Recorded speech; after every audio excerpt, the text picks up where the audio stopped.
진실하신 하나님 아버지, 한 주간 동안의 삶 가운데 변치 않는 사랑과 은혜를 부어주시니 감사를 드립니다. 우리를 창조하시고 우리의 삶을 인도하시며 보호하여 주시고 이 시간 귀한 예배를 통하여 주님께 영광 돌리게 하심도 감사를 드립니다.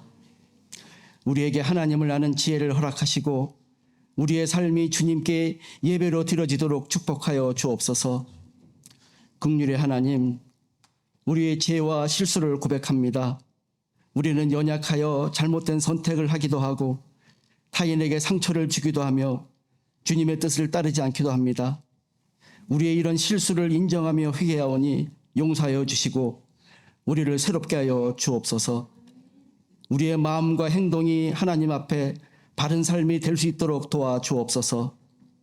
하나님 아버지, 우리 한인장로교회를 영적으로 양적으로 부흥하게 하심을 감사드립니다. 담임 목사님과 부목사님, 두 분 전도사님을 통하여 말씀과 신앙 훈련에 전력케 하시고 복음 전파의 사명을 감당케 하시며 어린 생명들을 잘 양육케 하시어 주님 나라 확장을 잘 준비하게 하시니 감사를 드립니다. 이 모든 일을 위하여 온 성도들이 중보 기도하며 합심하여 주님의 뜻을 이루게 하옵소서. 올해도 하반기가 다 지나갔으며 이제 2023-2024년도 새로운 회계년도가 시작되었습니다. 언제나 한결같으신 주님의 은혜와 인도하심 속에 부족한 가운데서도 모든 사역들이 은혜와 감사 속에 잘 마무리하게 인도하심에 감사를 드립니다. 특별히 인도네시아 단기 선교팀을 성도님들의 기도와 후원으로 그 땅에 보내게 하시어 그 땅에 죽을 수밖에 없는 불쌍한 영혼들이 주님께 돌아올 수 있도록 헌신하시는 두 분 선교사님을 위로하게 하시고 아이들에게 주님의 사랑과 성도님들의 따뜻한 마음을 전하게 하시어 다시 새로운 힘과 믿음으로 복음 전파의 사명을 끝까지 감당하게 하시니 감사를 드립니다. 아울러 네 곳의 협력 선교지 선교사님들에게도 주님의 크신 은혜와 축복이 가득하기를 기도합니다. 내일부터 청소년 청년 연합 집회가 시작됩니다. 기도로 준비하며 온전히 주님만 바라보는 열린 마음을 갖게 하시어 저들이 집회를 통하여 주님 만나게 하시고 하나님을 기억하고 삶의 목표를 주님께 두며 주님께서 원하시는 뜻을 깨닫게 하옵소서. 그리하여 주님의 귀한 그릇으로 쓰임받게 하옵소서. 오늘도 변함없이 하나님의 말씀을 들고 단 위에 서신 담임 목사님께 큰 능력을 부어주시고 말씀 듣는 모든 성도들이 성령 충만의 삶을 살게 하여 주옵소서. 성가대의 찬양이 주님께 기쁨이 되게 하시고 예배를 돕는 모든 손길들을 기억하사 주님의 사랑과 은혜가 넘치는 삶으로 인도하여 주옵소서.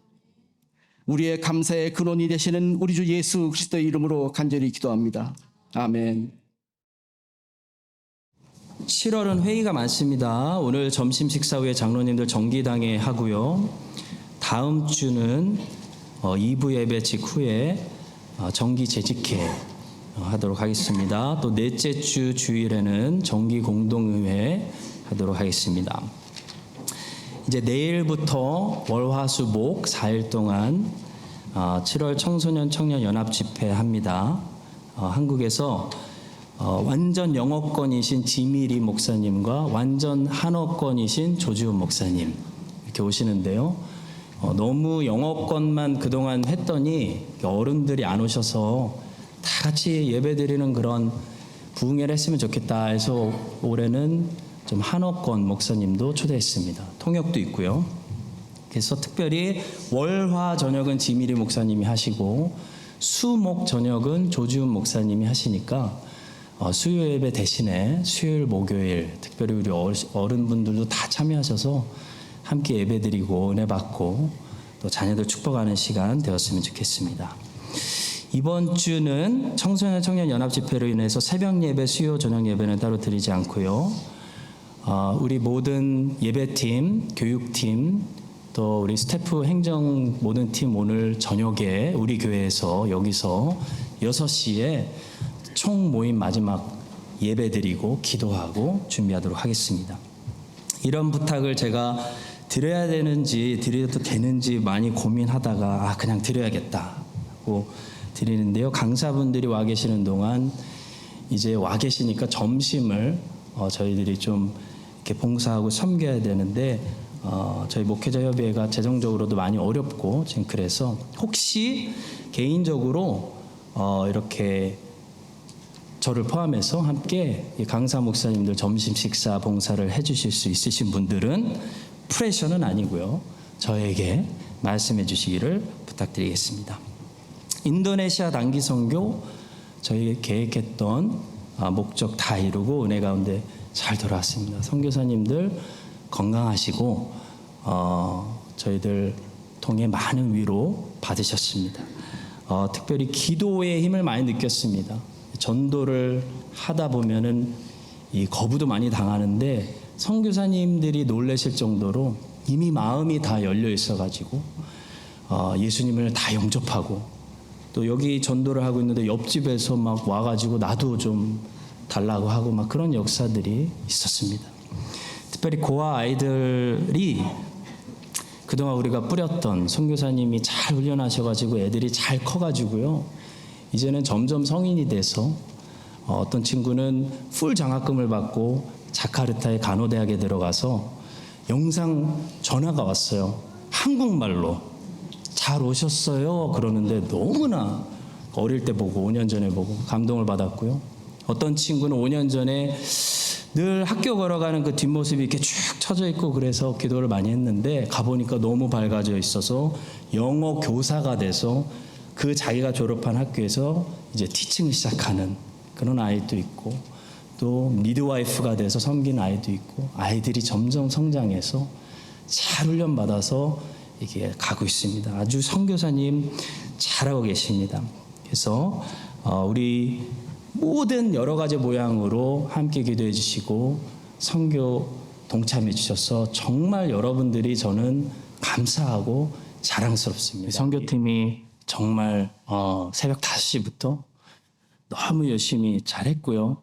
잘 준비했고 우리 한인장로교회가 정말 선교를 잘해서 하나님이 기쁘시겠구나 라는 생각했습니다. 이번에 헤어지고 올 때 아이들이 좀 많이 울어서 저희들 마음이 많이 아팠고 어머니 아버지를 버리고 자식을 두고 오는 것 같은 그런 마음이어서 많이 가슴이 아프지만 지금처럼 여러분 이 크라이스트처치에서도 또 열방에서 많은 하나님 백성들을 위로하고 가난한 백성들에게 복음을 전하는 하나님 기뻐하시는 교회로 우리가 계속 세워질 수 있기를 간절히 축복하고 모든 분들께 정말 감사드립니다. 저희가 많은 거는 성도님들 위해서 선물을 사오지 못했고요. 인스턴트 발리 커피를 좀 사왔습니다. 네, 발리 커피가 좀 유명한데 그래서 그 저희 커피 메이커 그쪽에 가시면은 그 커피가 있을 겁니다. 끝나고 오늘 식사하시고 또 커피 드시기 바랍니다. 성경이 읽어진의 신약 8월 8일 날 개강합니다. 이번 텀3 신약에 약하신 분들 빨리 등록하십시오. 사무실에 신청해 주시면은 우리 또 교재를 한국에서 신청해서 다 함께 신약 공부 또 하도록 하겠습니다. 우리 교회 새가족으로 등록하신 분들은 저와 함께 4주 동안 새가족 성경 공부를 하셔야 됩니다.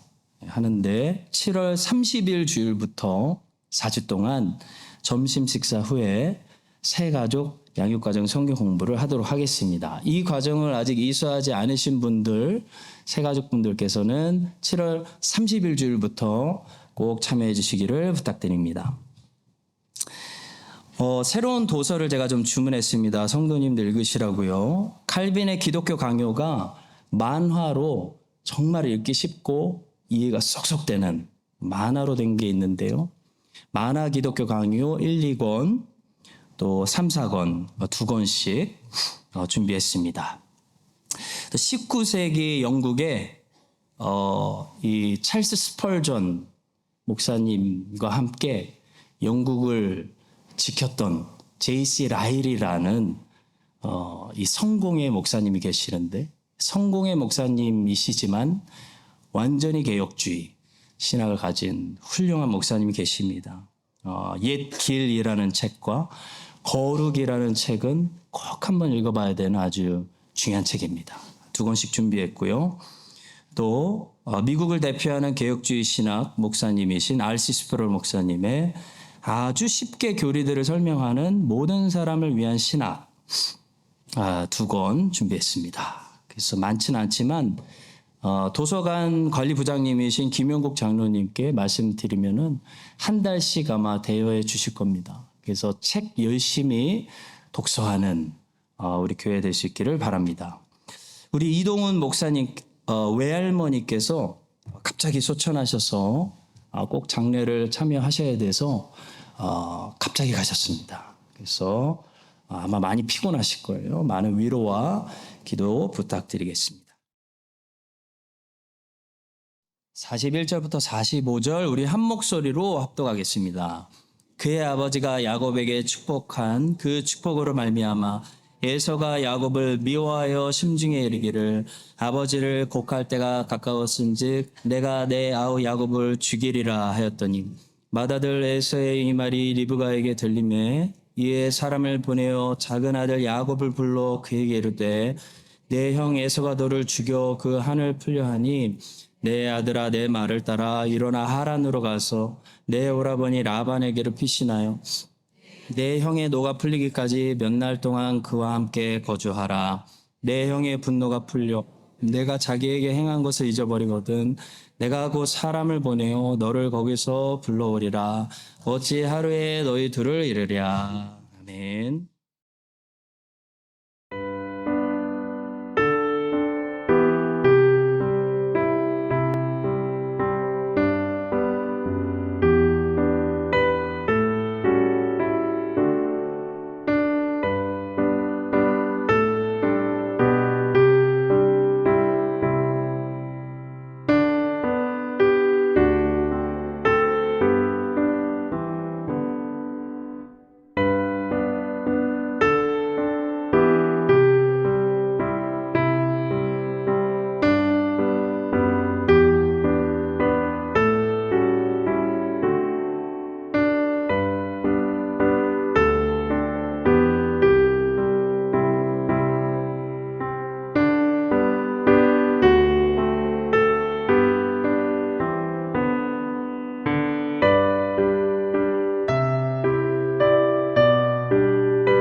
하나님 감사합니다. 하나님의 백성들이 서로 손붙잡고 부족하고 연약해도 매일 주님께 더 한 걸음 한 걸음 나아가게 하여 주심을 감사합니다.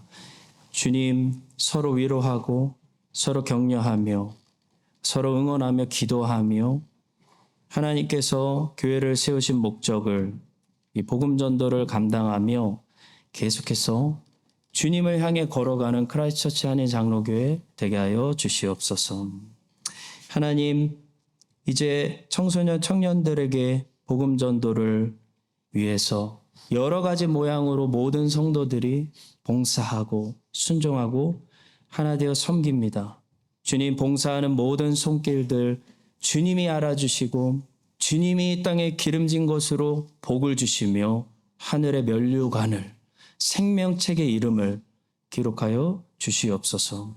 주님, 바라옵기는 강사 목사님들과 복음 전도하는 모든 입술을 선하게 사용하사 복음을 통해 이 땅의 청소년 청년들이 하나님께 돌아오는, 하나님의 품에 안기는 귀한 성령의 역사가 있게 하여 주시옵소서. 뉴질랜드가 겉으로는 물질적으로 풍요로워 보여도 하나님, 우리는 치열한 싸움을 싸우며 살아갑니다. 경제가 안 좋고 물가가 너무나 오르고 하나님 아버지 이민자로서 살아갑니다. 주의 각 가정의 사정을 돌보시고 건강이 필요한 성도들에게 치료를 허락하여 주시오며 하나님 재정을 부어주셔서 아무도 가난해지지 않게 하여 주시오며 주님 염려금씩 떠나가고 늘 찬송 부르게 하여 주시옵고 하나님 우리 가족과 이웃들과 이 땅과 열방의 복음 전도를 사명을 감당하는데 우리의 열심히 일어날 수 있도록 축복하여 주시옵소서. 감사하며 예수 그리스도의 이름으로 기도합니다. 아멘.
오늘은 이삭의 가정사로부터 배우는 교훈이라는 제목으로 창세기에서 말씀을 전하겠습니다.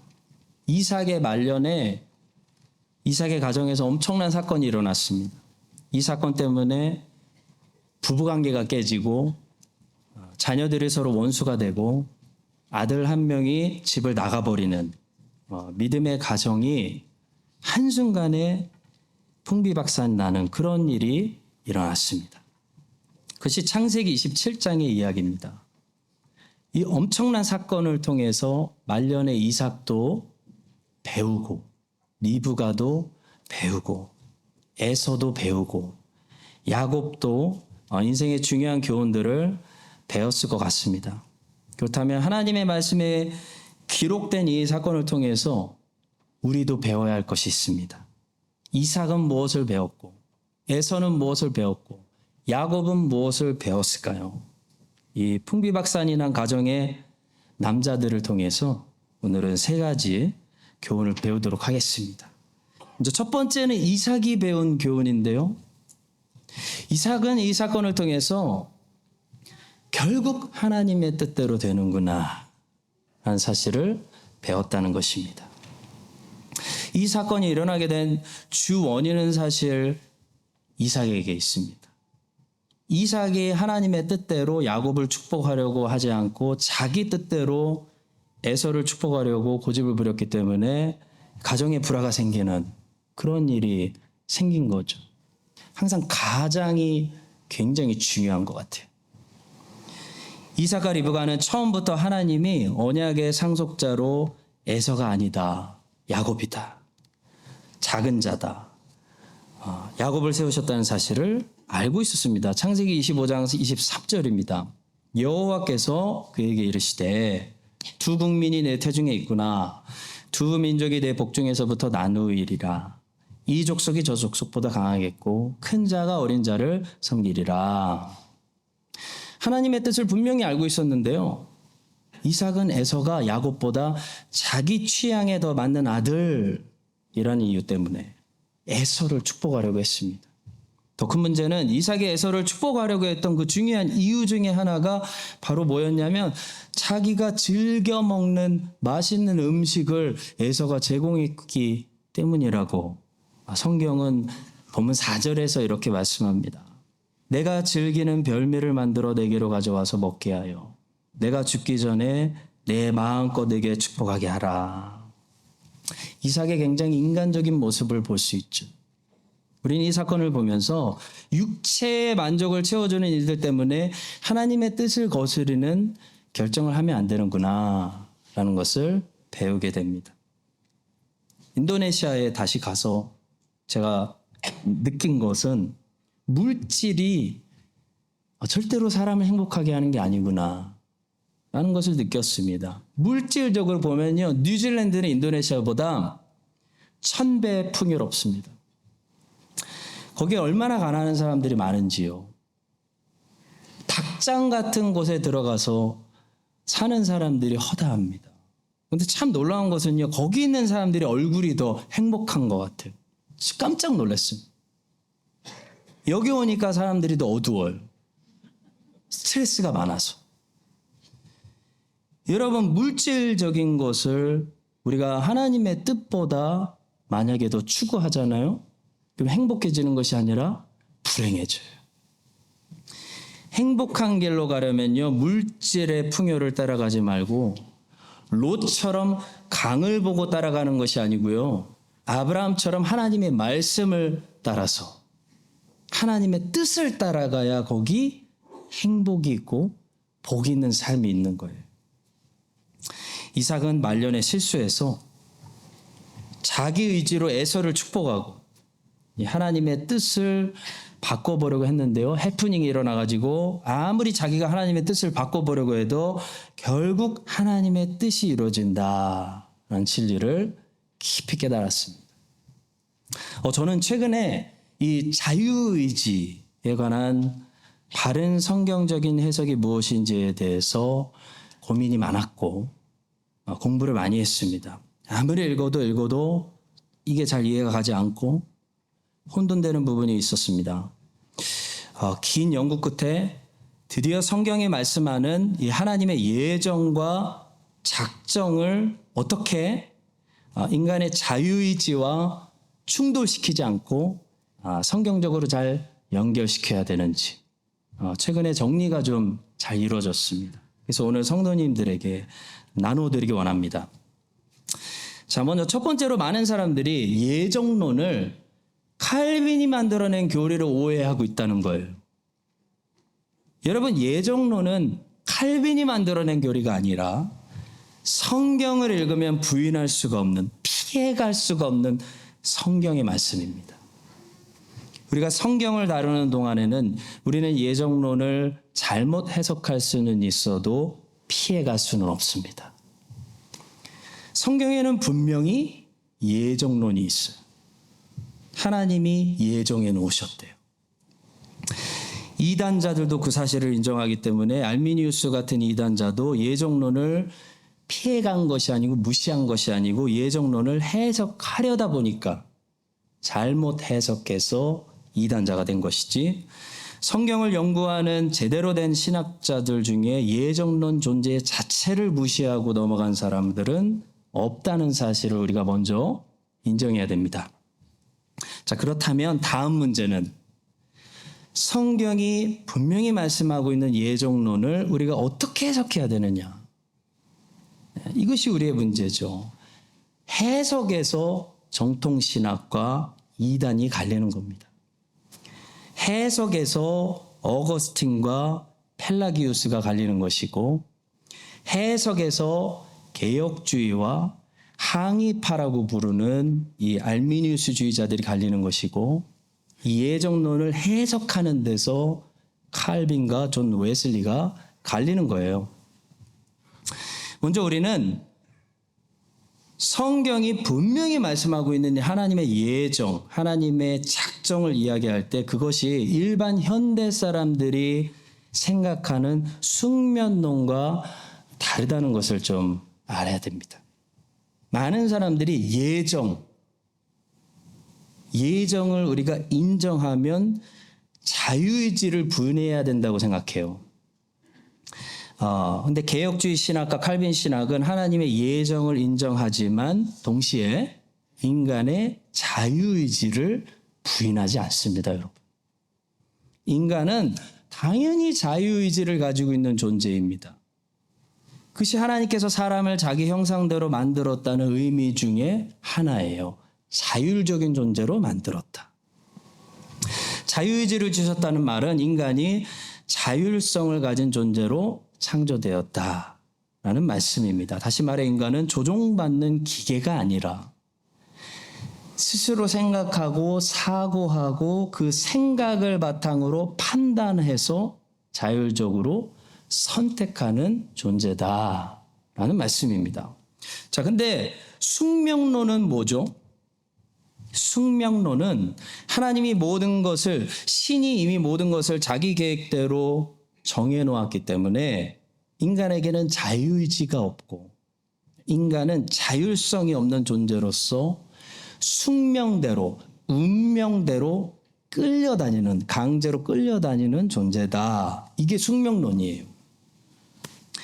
여러분, 성경에서 하나님의 예정을 말할 때는 절대로 이런 숙명론을 말하는 것이 아닙니다. 오해하지 마십시오. 성경은 사람이 생각하는 존재, 이성적인 존재, 그 생각을 가지고 판단해서 더 나은 것을 선택하는 존재다라고 말합니다. 자, 그렇다면 어떻게 이렇게 자율적인 존재들이 가득한 세상에서 성경이 말하는 것처럼 하나님의 뜻대로, 하나님이 미리 작정하신 대로, 미리 태초부터 예정하신 대로 역사가 실수 없이 흘러갈 수가 있을까요? 이게 우리의 질문이에요. 이것을 이해하려면요, 인간이 가지고 있는 이 자유의지와 하나님이 가지고 계신 자유의지가 결정적으로 한 가지 차이를 가지고 있다는 사실을 아셔야 됩니다. 하나님도 자율적인 분이시고 인간도 하나님의 형상을 따라 자율적인 존재인데요, 한 가지 결정적인 차이가 무엇이냐면 하나님의 자유의지는 하나님 자신 외에는 그 어떤 외부의 누구로부터, 그 어떤 외부의 환경의 조건으로부터 하나님의 자유가 속박당하지 않는다는 거예요. 근데 인간이 가지고 있는 자유는 하나님의 작정과 하나님의 뜻이라는 이 비밀스러운 하나님의 섭리에 항상 영향을 받고 지배를 받고 있다는 것이 다르다는 겁니다. 하이델베르크 요리문답은 제8문 인간의 자유의지에 대해서 설명할 때 이것을 명쾌하게 설명하고 있어요. 성경에서 우리는 예를 찾아볼 수 있는데요. 누가복음 2장에 보시면 미가서 5장 2절의 말씀에 따르면 메시아는 베들레헴이라는 도시에서 반드시 태어나야 되는데요. 문제는 메시아의 모친이 베들레헴에서 살고 있지 않았다는 거예요. 거기 갈 일도 없고. 그리고 아마도 요셉이나 마리아는 미가서 5장 2절의 말씀을 모르고 있었던 것 같습니다. 그래서 메시아를 베들레헴에서 낳아야 한다는 사실을 전혀 인식하지 않고 있는 모습을 우리는 사복음서에서 쉽게 읽을 수가 있어요. 자, 그렇다면 메시아가 베들레헴에서 태어나도록 하나님의 섭리는 어떻게 역사하고 있는가? 바로 로마 황제의 호적 명령을 통해 역사하고 있는 것을 알 수가 있습니다. 로마 황제가 갑자기 다 고향으로 돌아가서 호적해라 명령하니까 요셉이 그 소리를 듣고 어떻게 하죠? 요셉이 생각하고 판단해서 이건 가야 되네. 결정 내리고 스스로 결정해서 베들레헴으로 가게 됩니다. 누가복음 2장 1절과 3절부터 5절을 한번 읽어보십시오. 그때 가이사 아구스토가 영을 내려 천하로 다 호적하라 하였으니 모든 사람이 호적하러 각각 고향으로 돌아가매 요셉도 다윗의 집 족속이므로 갈릴리 나사렛 동네에서 유대를 향하여 베들레헴이라 하는 다윗의 동네로 그 약혼한 마리아와 함께 호적하러 올라가니 마리아가 이미 잉태하였더라. 요셉 메시아 베들레헴에서 출생시키려고 베들레헴 간 거 아니었어요. 호적하러 간 거예요. 그 다음에 어떻게 됐죠? 근데 마리아가 애가 딱 나올 때가 돼가지고 결국 베들레헴에서 선지자 미가의 말씀처럼 메시아를 출산하게 돼요.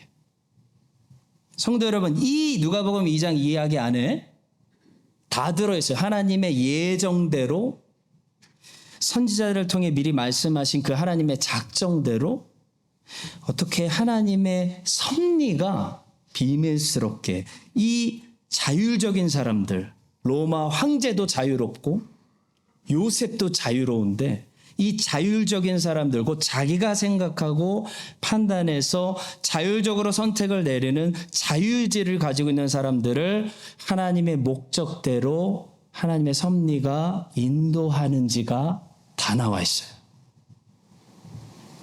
요셉은 절대로 강제로 기계처럼 끌려간 것이 아닙니다. 이것이 기독교가 운명을 믿지 않고 숙명론을 부인하는 이유예요. 요셉은요, 로마 황제의 명령 듣고 자기가 생각하고 이성으로 판단해서 최선의 결정을 해서 마리아를 데리고 베들레헴으로 온 거예요. 근데 요셉의 그 자유의지는 무엇의 지배를 받고 있었던 거죠? 하나님의 섭리의 지배를 받고 있었어요. 하나님의 섭리가 로마의 황제를 세우시고 그 황제가 호적을 하게 만드시고 요셉이 판단해서 베들레헴으로 올 수밖에 없도록 인도하신 거예요. 성도 여러분, 하나님은 실수 없이 자기가 작정하신 대로 예정하신 대로 사람들을 인도하시고 역사를 이끌어 나가시는데요. 사람들을 전부 기계로 만들어서 강제로 끌고 가시는 것이 아니라요. 성령께서 어떻게 어디에 역사하시냐면 사람들의 생각에 역사하셨어. 사람들이 갑자기 그 생각을 하고 그 마음을 품고 그 생각대로 최선의 선택을 해서 하나님의 작정하신 뜻대로 따라오도록 인도하신다는 겁니다. 그리고 그 일에 하나님은 실패하는 경우가 없다는 거예요. 하나님이 그 일에 실패할 수도 있다라고 생각하는 사람들이 누구냐면 펠라기우스고 알미니우스예요. 그러니까 숙명론은 아예 인간에게 자유의지가 없다라고 말하는 사상에 가깝고, 인간이 기계같이 그냥 조종당하고 끌려간다라는 사상이고요. 펠라기우스주의와 알미니우스주의라는 이 다른 쪽의 극단으로 치우치면 반대로 인간의 자유의지가 너무 강조가 돼가지고 인간이 자유의지로 하나님의 뜻도 거역할 수 있다, 거부할 수 있다라고 생각하게 되는 사상이에요. 당연히 성경의 메시지와는 다른 거죠. 그럼 성경의 메시지, 성경이 우리에게 선포하는 성경적인 생각은 무엇인가요? 성경은 사람의 자율성을 인정하지만 그 사람의 자유의지가 항상 하나님의 섭리의 지배를 받기 때문에 하나님이 작정하시고 예정하신 뜻 밖으로 선택할 수 없게 된다라고 말하는 것이 성경의 입장이에요. 그래서 우리는 효과적인 부르심이라는 웨스트민스터 신앙고백서 10장의 교리, 또 칼빈의 5대 교리 중에 네 번째 교리인 불가항적 은혜라는 교리를 믿을 수밖에 없다고 고백하는 겁니다. 효과적인 부르심이란 뭐냐면 하나님께서 부르시면 그 부르심이 언제나 성공적이라는 거예요. 효과적이라는 거예요. 실패하는 경우가 없다는 겁니다. 불가항적 은혜는 뭐냐면 하나님께서 이 죄인에게 은혜 주시기로 작정하시고 은혜를 주시면 죄인이 자유의지로 그 은혜를 거부할 수 없다는 거예요. 거부할 수 없는 은혜, 불가항적 은혜, 곧 하나님의 섭리의 자유의지가 지배를 받고 있기 때문에 하나님의 작정과 예정은 항상 성공적이라는 거예요. 실패하는 경우가 없다는 겁니다. 그래서 우리는 이 교리를 믿는 거예요. 여러분 보십시오. 이삭은요, 자유롭게 선택했어요. 나는 에서 축복할 거야. 난 에서가 좋아. 근데 그 선택은 하나님의 뜻과 어긋나는 선택이었고, 그 선택은 자율적인 존재인 이삭이 내린 결정이었어요. 우리는 본문에서 인간이 하나님의 뜻과 반대되는 선택을 언제라도 내릴 수 있는 자율적인 존재라는 것을 보게 돼요. 그러나 우리는 본문에서 그 사실만 보게 되는 것이 아니라 또 다른 한 가지 놀라운 사실도 함께 보게 되는데요. 또 어떤 사실을 보게 되죠? 인간이 이삭처럼 자율적인 존재로서 자유롭게 선택하고 자기 마음대로 선택하고, 그렇기 때문에 하나님의 뜻에서 벗어나는 죄를 선택할 수 있어도 그 인간의 자유의지는 하나님의 섭리 아래 지배를 받고 있기 때문에 결국 역사는 하나님께서 태초부터 예정하시고 작정하신 대로 에서가 축복받는 것이 아니라 야곱에게 축복이 돌아가게 된다. 이것이 이삭이 말년에 배우는 교훈이고, 이것이 본문을 통해 여러분과 제가 배우게 되는 중요한 교훈입니다. 성도 여러분, 성경의 교리인 예정론과 이 하나님의 영원하신 작정 교리를 오해해가지고 숙면론처럼 발음이 안 나와. 저는 왜 발음이 안 좋을까요? 숙명론처럼 잘못 믿어가지고 이렇게 얘기하는 사람들이 있어요. 어차피 하나님의 뜻대로 다 될 거니까 나는 뭐 가만히 있어도 되지 라고 하셔도 안 되고요. 또 자기가 자기의 자유의지로 이삭처럼 잘못된 선택을 했으면서도 그걸 합리화시켜가지고 이것도 어차피 이 잘못된 선택도 어차피 하나님의 작정 예정 아래 있습니다. 이렇게 자기 죄를 하나님께 덮어 씌워도 안 되는 거예요.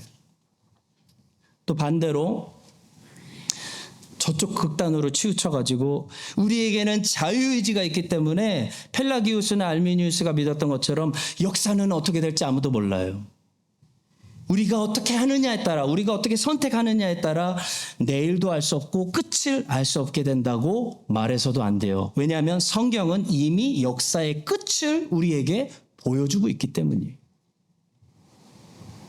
아무리 자율적인 인간들이 여기서 마음껏 자유롭게 선택하고 살아도 하나님의 섭리는 역사를 주관하시고 모든 역사를 작정하신 대로 실수 없이 이루시고 완성하시는 전능하신 하나님이시기 때문입니다. 여러분 이 사실을 기억하시고요.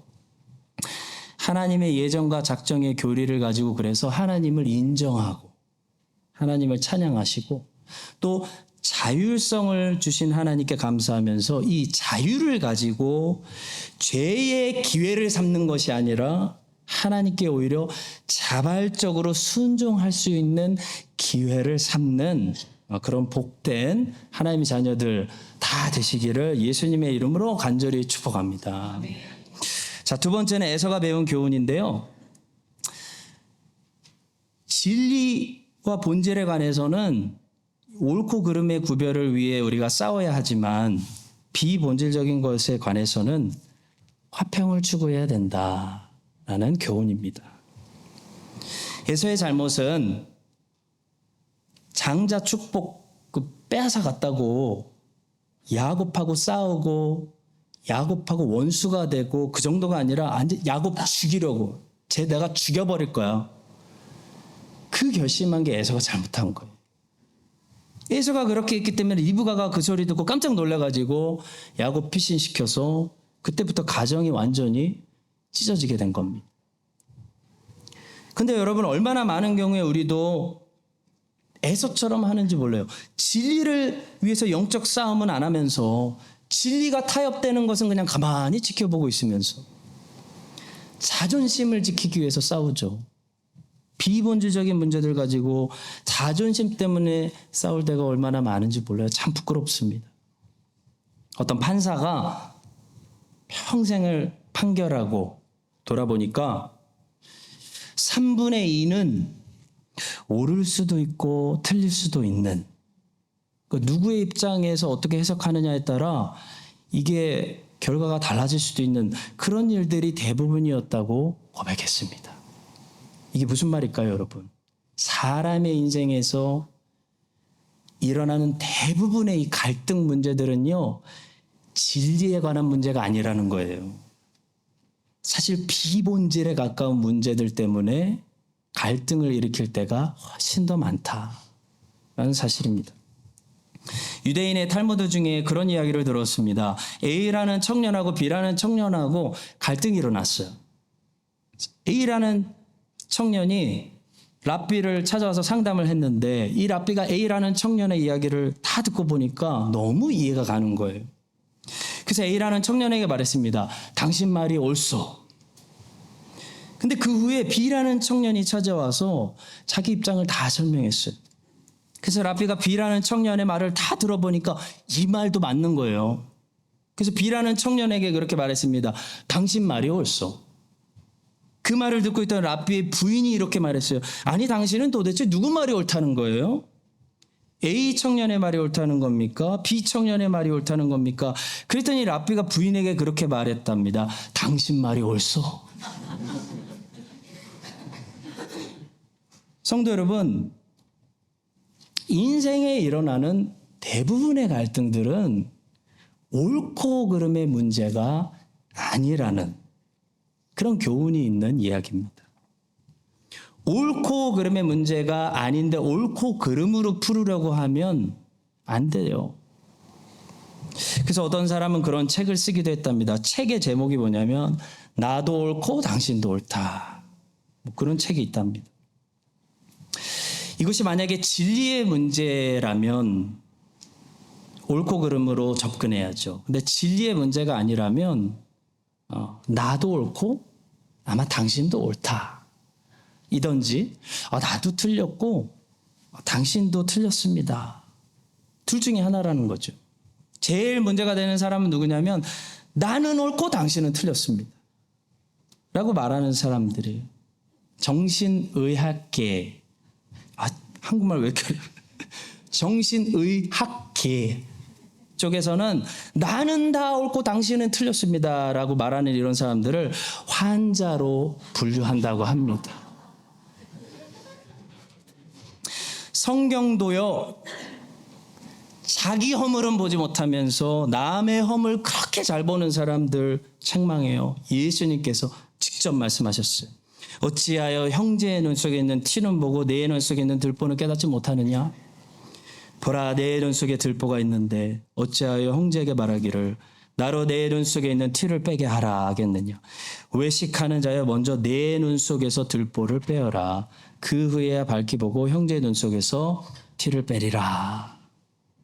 오늘날 우리의 문제는 정작 싸워야 되는 진리 싸움, 영적 싸움은 하지 않고 타협하면서 자기 자존심을 위해 이 비본질적인 것들 가지고 옳고 그름을 따지면서 자기는 옳고 저 사람 틀렸습니다. 자존심 싸움을 한다는 것이 문제입니다. 에서처럼 자기에게 돌아올 그 축복을 위해서 싸우고 재물을 위해서 싸우는 그런 사람들, 비본질적인 것들을 위해서 싸우는 사람들이 되면 안 된다는 것입니다. 여러분, 에서가 메시아의 조상이 되고 싶어서 화를 냈다고 생각하세요? 전혀 아닙니다. 에서는 육체적인 사람입니다. 에서는 메시아 언약에 대해서 관심도 없어요. 에서는 돈을 원하는 거예요. 물질 더 받고 싶어서, 재산 더 상속받고 싶어서 싸우는 거예요. 여러분, 진리 전쟁, 영적 싸움을 싸우는 사람들이 돼야 합니다. 진리를 위해서, 말씀을 위해서, 예수 그리스도의 복음을 위해서 옳고 그름을 구별하는 사람들이 돼야 합니다. 다른 것들을 위해서 옳고 그름을 내세우면서 자존심을 위해 싸우는 사람들이 되지 말아야 합니다. 바울과 바나바도 싸웠습니다. 말 당한 거죠. 사람들이 얼마나 연약하면. 바울과 바나바도 싸웠어요. 바나바는 마가를 데리고 가야 한다고 주장했고요. 바울은 마가를 두고 가야 한다고 주장했습니다. 여러분, 제가 질문해 보겠습니다. 여러분, 누가 옳았어요? 누가 옳았습니까? 바울과 바나바가 마가를 두고 싸운 이 싸움에서 누구는 옳고 누구는 틀렸다고 여러분 판결 낼 수 있습니까? 없다는 거예요. 둘 다 옳았어요. 마가에게 다시 기회를 줘야 하지 않느냐라는 바나바도 옳았고요. 마가 때문에 선교 여행이 방해를 받으면 지체되면 안 된다라는 바울의 말도 옳았습니다. 여러분, 둘 다 옳았다는 것이 무엇을 말하는지 아세요? 이 문제가 진리에 관한 것이 아니었다라는 걸 말하는 거예요. 진리의 문제라면 하나만 맞을 수밖에 없어요. 바나바가 맞고 바울이 틀리거나 바울이 맞고 바나바가 틀릴 수밖에 없어요. 이것이 진리에 관한 것이라면 언제나 정답은 하나예요. 진리만 맞고 다 틀린 거예요. 그런데 바울도 맞고 바나바도 맞았어요. 그러면 마가를 데리고 가야 되냐 말아야 되냐라는 이 문제는 본질적인 문제가 아니라는 거예요. 다시 말해, 데리고 가도 되고요, 안 데리고 가도 돼요. 싸울 필요가 없다는 거예요. 양보해야 되는 문제라는 거예요. 화평을 지키는 게 더 중요하다는 거예요. 여러분, 둘 다 옳았다는 것은 또 무엇을 말하는지 아십니까? 둘 다 어느 정도는 틀릴 수도 있다라는 것을 말해요. 마가를 둘러싼 바울과 바나바의 논쟁은 둘 다 맞았으면서도 또 둘 다 틀린 거예요. 마가를 데리고 가는 것도 틀릴 수 있고 마가를 두고 가자는 것도 틀릴 수도 있어요. 비본질적인 문제는 여러분, 그래서 옳고 그름으로 접근하시면 안 되는 문제예요. 옳고 그름의 문제가 아니라는 거예요. 싸울 일이 아니라는 거예요. 화평을 지키기 위해서 차라리 아브라함처럼 양보하는 것이 더 좋다는 말씀입니다. 여러분, 이 사실을 우리가 기억합시다. 그래서 우리 한인장로교회는요, 복음, 진리, 성경 해석 같은 이런 본질, 하나만 옳고 나머지는 다 틀릴 수밖에 없는 그 좁은 길, 그 본질에 관해서는 진리를 지키기 위해서 싸우고 타협하지 않되, 그 나머지 대부분의 이 비본질적인 것들에 관해서는 내가 옳은 만큼 저 사람도 옳을 수 있어요. 항상 그 생각을 가지고 있어야 돼. 내가 옳은 만큼 저 사람도 옳을 수 있고, 또 저 사람이 틀렸다면 나도 틀린 거예요. 나도 틀릴 수 있구나 라는 사실을 우리가 인정해서요, 에서처럼 자기 욕심 위해서 싸우고 다투는 사람이 되는 것이 아니라 차라리 화평을 지켜나가는 그런 사람들이 다 되시기를 주님의 이름으로 간절히 축복합니다. 마지막 세 번째는 야곱이 배운 교훈입니다. 야곱은 이 사건을 통해 무엇을 배웠을까요? 야곱은 하나님을 기다려야 되는구나 라는 사실을 뼈저리게 배웠습니다. 야곱은 하나님이 택하신 사람이에요. 그 하나님의 주권적인 선택은 안 변해요. 자, 그러나 여러분, 우리가 다윗을 살펴보잖아요. 다윗이 하나님의 때에 하나님의 방법대로 이스라엘의 왕이 될 때까지 꾹 참고 하나님을 기다린 것처럼 야곱도 하나님의 때에 하나님의 방법으로 이삭을 계승하는 언약의 족장이 될 때까지 기다려야 했다는 거죠. 근데 야곱의 실수, 기다리지 못하는 이 실수가 우리의 삶 속에 얼마나 자주 반복되는지 모릅니다. 하나님을 기다리지 못하니까 우리는 사람의 방법을 자꾸 쓰게 되고, 사람의 방법을 쓰게 되면은 죄를 짓고 다른 사람에게 상처를 주게 됩니다. 야곱은 괜히 어머니 말 듣고 억지로 아버지의 축복을 빼앗으려고 했다가 집에서 쫓겨나서 지독한 외삼촌 만나서 20년 동안 연단을 받는 그런 힘든 길을 걸어가게 됩니다. 성도 여러분, 우리가 하나님을 기다리지 못하고 지금 상황만 보고 원망하고 불평하고 낙심하고 하나님 놔버리고 절망에 빠지는 모든 이유는요, 사실 딱 한 가지 때문인데요. 바로 보지 못하기 때문. 보지 못하기 때문에 지금 절망하는 겁니다.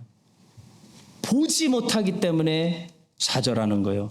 만약에 결론을 볼 수 있다면, 이 연단의 끝을 볼 수 있다면 우리는 지금 아무리 어려워도요, 절망하지 않을 수 있습니다. 더 기다릴 수 있어요. 더 인내할 수 있어요. 마라에 도착한 이스라엘 백성들이 쓴물 마시고 왜 절망했습니까? 왜 무너졌습니까? 왜 불평했습니까? 차라리 애굽으로 돌아가자. 그 바로 뒤에 있는 엘림을 보지 못하기 때문에 안 보이는 거예요. 마라만 보이는 거예요. 엘림을 볼 수 있는 눈이 있다면, 하나님을 우리를 출애굽시키시고 적과 꿀이 흐르는 가나안 땅으로 인도하신 하나님을 여전히 신뢰할 수 있는 그 믿음 때문에 좋은 것, 소망을 볼 수 있는 그 눈이 있다면요, 마라에서 절망하지 않습니다. 마라에서 인내할 수 있어요. 이 또한 지나가리. 하나님이 좋은 날들 주실 거야. 근데 마라에서 절망하는 이유는 엘림을 못 보기 때문이에요. 그래서 에베소서에 보시면 바울은 에베소에 있는 성도들을 위해서 어떻게 기도하냐면, 에베소 성도들의 눈이 밝아졌어. 그들이 세 가지를 볼 수 있게 해달라고 기도하는데요. 성도들의 눈이 밝아져서 믿음 안에서 소망을 보게 해주시고, 성도에게 약속된 기업의 풍성함이 무엇인지 보게 해주시고, 그 하나님의 능력의 위대하심이 무엇인지 보게 해달라고 사도 바울은 기도합니다. 에베소서 1장 18절과 19절입니다. 너희 마음의 눈을 밝히사 그의 부르심의 소망이 무엇이며 성도 안에서 그 기업의 영광의 풍성함이 무엇이며 그의 힘의 위력으로 역사하심을 따라 믿는 우리에게 베푸신 능력이 지극히 크심이 어떠한 것을 너희로 알게 하시기를 구하노라. 다른 말로 기도하노라 라고 말씀합니다. 성도 여러분, 저는 20대 때 많이 외로워서 힘들었습니다. 저는 14살에 홀로 유학을 가서 외로운 이민 생활을 혼자 시작했는데요.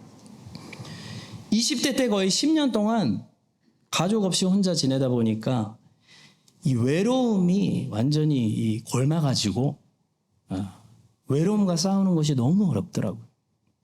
근데 지금 돌아보면 그때 만약에 제가 10년 후에 나도 결혼을 하게 되고 내 아내를 나는 만날 것이고 내 아내를 통해 선별이 우주를 만나게 될 것이다 라는 것을 제가 알았다면 그때 그 외로움을 잘 견디면서 좋은 남편으로 좋은 아버지로 오히려 준비하는 그런 시간을 보내지 않았을까 생각합니다. 근데 그때는 그게 안 보이니까, 그게 안 믿어지니까, 결혼도 못할 것 같으니까 평생 그게 견디기가 너무 어려운 거야. 나 이러다가 그냥 인생 끝나는구나.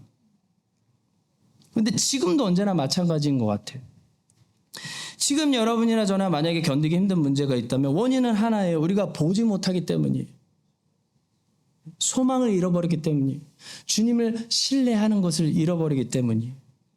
조금만 가면 엘림이 오는데 하나님이 또 좋은 시즌도 주시는데 지금 말하니까 인생이 쓴물이 나니까 절망하는 거예요. 사랑하는 성도면 야곱도 똑같았어요.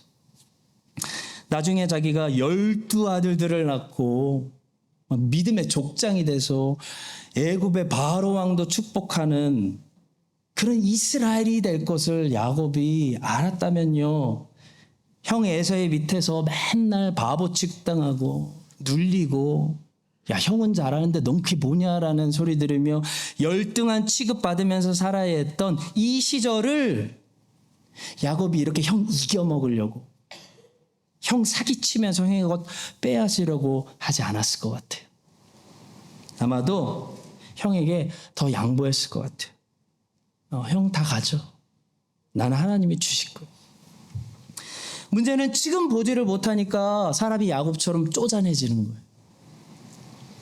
하나님께서 바울이 에베소 교회들을 향해 축복하고 기도한 내용으로 오늘 우리 크라이스트 찬인 장로교회를 축복해 주셔서 마라에서 엘림을 볼 수 있는 그 믿음의 눈을 열어주셔서 우리 안에 다시 소망이 넘쳐나게 하시고 성도에게 약속하신 영광의 기업의 풍성함이 무엇인지 다시 알게 하시고 하나님의 능력의 팔이 주의 백성들 가운데 역사하시는 그 능력이 얼마나 큰 것인지 알게 하셔서 이 본문의 야곱처럼 하나님 못 기다리고 쪼잔하게 형껏 뺏고 실수하는 것이 아니라 하나님의 시간에 하나님의 방법대로 하나님의 뜻이 이루어질 때까지 소망으로 넉넉하게 기다리는 여러분과 제가 될 수 있기를 예수님의 이름으로 간절히 축원합니다. 소망의 주님, 주님의 백성들의 눈을 활짝 열어주셨어. 쓴물을 마셔야 되는 마라에서도 물이 충분한 엘림을 보게 하시고 지금 인내할 수 있도록 힘을 주시옵소서. 진리를 위해서만 싸우게 하시고 비본질적인 것들에 관해서 화평을 지키게 하여 주시옵소서. 자유를 가지고 죄를 짓는 기회를 삼는 것이 아니고 하나님의 뜻에 자발적으로 순종하는 기회를 삼게 하시고 모든 것이 협력하여 하나님의 섭리 안에서 작품이 완성되는 그런 아름다운 인생들 되게 하여 주시옵소서. 예수님의 이름으로 기도합니다. 이제는 실수하지 않으시는 우리 주 예수 그리스도의 은혜와 우리는 흔들려도 흔들리지 않으시는 하나님의 무한하신 사랑과 우리를 견인하시고 작정하시고 시작하신 일을 마치실 때까지 우리를 보호하시는 성령 하나님의 교통하심이 오늘 말씀을 듣고 다시 힘을 내어 자발적으로 주님을 사랑하며 주님의 뜻에 순종하기로 결단하는 모든 주께서 사랑하시는 택하신 백성들 위해 이제부터 영원까지 함께 하시기를 간절히 축원드립니다. 아멘.